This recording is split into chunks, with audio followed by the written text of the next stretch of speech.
यह है आरजे कार्तिक की 1 मिनट स्टोरी। ये कहानी एक बुजुर्ग की जो अपनी लाठी के सहारे तालाब किनारे घूमने के लिए निकले।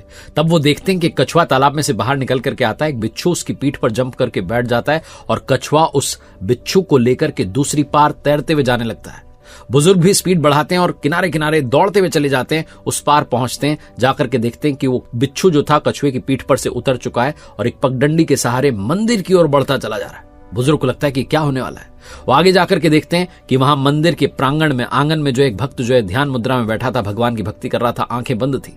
बुजुर्ग को लगता है कि बिच्छू जाकर के उस भक्त को डंक मारेगा, उसे मार देगा। उससे पहले ही मैं जाकर के लाठी से इस बिच्छू को मार दूंगा। बुजुर्ग के दिमाग में सब चल ही रहा होता है कि अचानक से एक सांप आता है, उस भक्त की तरफ बढ़ता हुआ चला आता है और तभी ये बिच्छू जाकर के उस सांप के डंक में डंक मारता है, उसे बेहोश कर देता है और वहां से गायब हो जाता है। बुजुर्ग के लिए तो ये सबसे बड़ा चमत्कार था। जैसे उस भक्त का ध्यान जो है समाप्त होता है, ये उसे बताते हैं कि देखो भगवान ने कितना बड़ा चमत्कार किया, तुम्हारी जान बचा ली।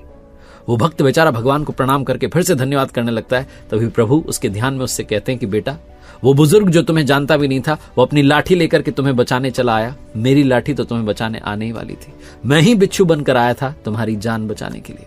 बहुत छोटी सी कहानी है जो ये बताती है कि उसकी लाठी में भरोसा रखिए, उसकी लाठी अवश्य चलती है। अगर आप अच्छे हैं तो आपको बचा लेगी और अगर आपने बुरा काम किया है तो ऐसी चलेगी कि आपको कोई बचा नहीं पाएगा।